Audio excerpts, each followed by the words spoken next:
আকাশের উত্তরে ভর্তি করাইতে পারি না, জিরা মাদ্রাসা দিতে পারি না, আকাশের মধ্যে ফল নাই যে আমি উড়ে যাবো, নদীতে কোনো কুল নেই, আমি কুল ধরবো, আমার এরকম অবস্থা। 1000 টাকা রাখেন, হ্যাঁ। আর যদি ওনাকে কেউ সাহায্য করতে চান, এই টাকাটা দিছে হচ্ছে মোহাম্মদ মিজান ভাই, ঠিক আছে, উনি মালয়েশিয়া থাকে। সুপ্রিয় দর্শক শ্রোতা, দেখতে পাচ্ছেন যে একটা বিল্ডিং, তার পাশে একটা খুপড়ি ঘর। তো এই ঘরে আসলে একটা অসহায় একটা মহিলা থাকে, যার কথা আপনারা শুনলে আপনারা অবাক হয়ে যাবেন, তার মানে জীবনের কষ্টগুলো আর কি। দেখেন কত খুপড়ি ঘরে সে জীবনযাপন করতেছে। তো আসলে এর পিছনের যে কারণগুলা, কেন তার এই অবস্থা, কষ্টের জীবন, তার একটু আমরা কথা বলবো আর কি তার সাথে। আসসালামু আলাইকুম, কেউ আছেন নাকি? ওয়ালাইকুম আসসালাম। কি করতেছেন? আমি একটু কাজ করতেছি। ও, তো এই যে এই ঘর আপনার না? তো এই ঘর কেন? তো এই ঘরের তো অবস্থা মানে খুবই খারাপ দর্শক। তো দেখেন, এই যে দেখাই যাইতেছে না তেমন একটা, মানে চারিদিকে মানে খুবই একটা মানে নিডি অবস্থা আর কি। তো ওনার আসলে আমরা খবর পাইছি যে আপনার বলছিলেন যে খুব সমস্যা। আপনার কি সমস্যাটা কি আপনার? আমার হাজব্যান্ডের ব্রেন আউট, আমার হাজব্যান্ডে কোনো রকমে হেরে ভালো করতে পারিনি। মোস্তাফিজুর রহমানের ওষুধ খাওয়াইতেছি, কতদিন ভালো থাকে আবার যেয়ে হয়েছে, আবার কতদিন ভালো থাকে আবার যেয়ে হয়েছে, এরকমের অবস্থা। আর 10 ভাই বেড়াতে মিলে কিছু সাহায্য করলে তো ওই কতদিন যায় ওষুধ খাওয়াইলে কোনো রকম আছে, এই অবস্থা। আর আমার একটা ছেলে একটা মেয়ে আছে, মাদ্রাসা দিছে আছে, এমন অবস্থা হয় মানে আমারও চিনে না, এরকম অবস্থা হয়ে যায়। আর টাকার জন্য এর মাথার ব্রেনটা সিটিং শুট করাইতে পারি নাই। আর কোন রকমে কুড়ের ঘরে থাকি, আর তাকে কোন রকম যাবজ্জীবন কাটাই। আমি যদি আমি যদি কিছু যদি আপনারা করতে পারি তা আমার একটু ভালো হয়। আর এবার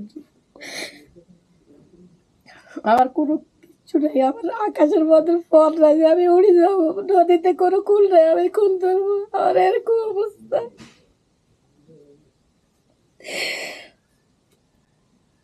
আপনাকে সাহায্য যদি আমি যদি কিছু করতে পারি।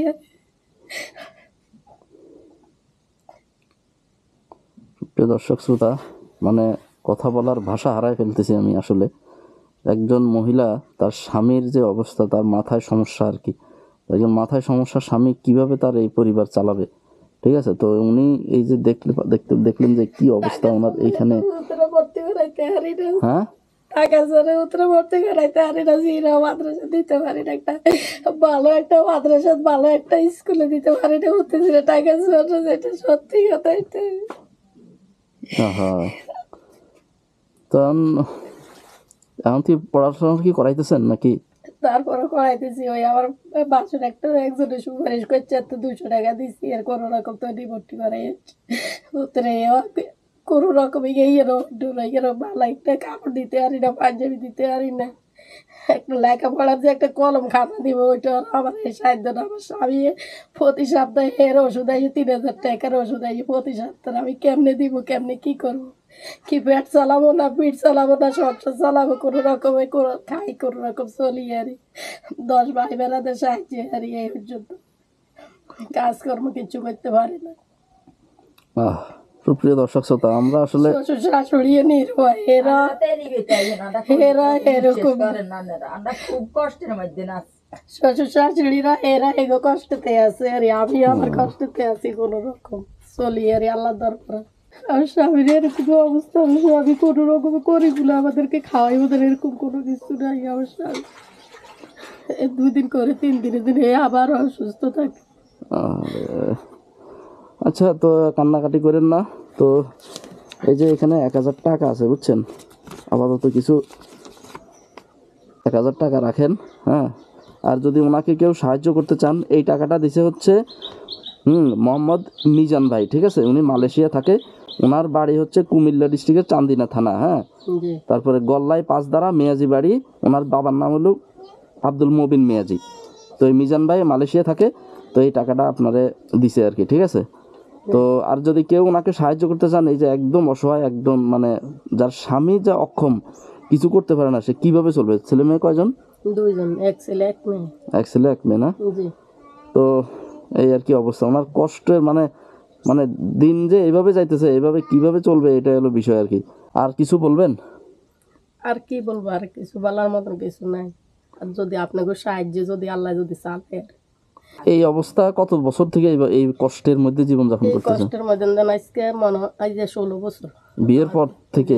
যে আমার বিয়ের পর থেকে আমি 16 বছর পর্যন্ত। তো স্বামী এটা কোনো কাজই করে না কেন? না, স্বামীর এই এরকমই স্বামী বড় গাড়ির ইঞ্জিনিয়ার ছিল। ওর স্বামী তার এই অবস্থা হয়েছে, কি তোর কি হয়ে গেছে তা আমি কইতে পারি না, কেমন তোর কেমন গেছে। তো আপনার স্বামী কোথায়? ওই তো স্যার, ওই এই আমার হাজবেন্ড। আপনি জি। আপনি কি সমস্যা আপনার, কি আপনি? আমি আপনার মানে আগে ইঞ্জিন মিস্ত্রি ছিলাম বুঝছেন, হ্যাঁ। হঠাৎ করে আমার ব্রেন আউট হয়ে গেছে মাথার। এই তো এখন যতবারে যাই আমার মাথার ব্রেন আউট হয়ে যায়, যতবারে যাই আমার মাথার ব্রেন আউট হয়ে যায়। সিলেটে কাজ করতাম আর পাবলিক ওয়ার্কশপে, এরপরে নিটল মোটরস লাগছি, এর 3 বছর কাজ করছি। 3 বছরের মাথা অন্তত 25 বার আমার এই অসুবিধা হয়েছে। এমন অবস্থা হয় মানে মানে কাউরে চিনি না, আমার পরান এমন অবস্থা, আমার পরানে কাপড় থাকে না। এখন মাঝদিন মোস্তাফিজুর রহমান সাহেবের ওষুধ খাইতেছে, ওনার ওষুধে মোটামুটি আল্লাহ সুস্থ রাখছে আর তবে পুরাপুরি সুস্থ না। কাজকর্ম করতে পারে না, সারাক্ষণ কাজকর্ম সারাক্ষণ ঘুমাইতে গেলে ওই একই অবস্থা হয়েছে।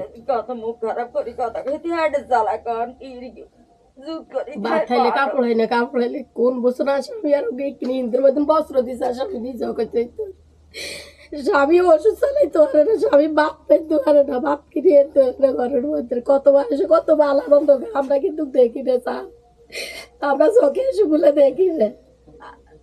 ওনার দেখলেই তো বোঝা যাচ্ছে উনি সমস্যা। তো দর্শক, তাহলে আপনি কিছু চান, কিছু বলবেন? আমি আর কি বলবো, আপনারা যদি আমাকে একটু সহযোগিতা করেন আল্লাহর দরবারে, আমি এটা শুকরিয়া আদায় করি। এটাই দেখেন একদম অসুস্থ, মানে স্ত্রীর কথাই বোঝা গেল যে উনি আসলে নিরুপায় একজন স্বামী। তো বয়স একেবারে বেশি না, ঠিক আছে, কিন্তু তারপরে 16-17 বছর ধরে তাদের আজকে এই কষ্টের জীবন। তো যদি কেউ সাহায্য করতে চান ওনাদেরকে একটু সাহায্য করেন, ছেলেপেলে লেখাপড়া করা কিংবা ওনার চিকিৎসার জন্য কেউ সাহায্য করলে ইনশাল্লাহ আমি দিয়ে যাব। ঠিক আছে? আলহামদুলিল্লাহ। ঠিক আছে, আসসালামু আলাইকুম। ওয়ালাইকুম আসসালাম। কষ্ট আসলে।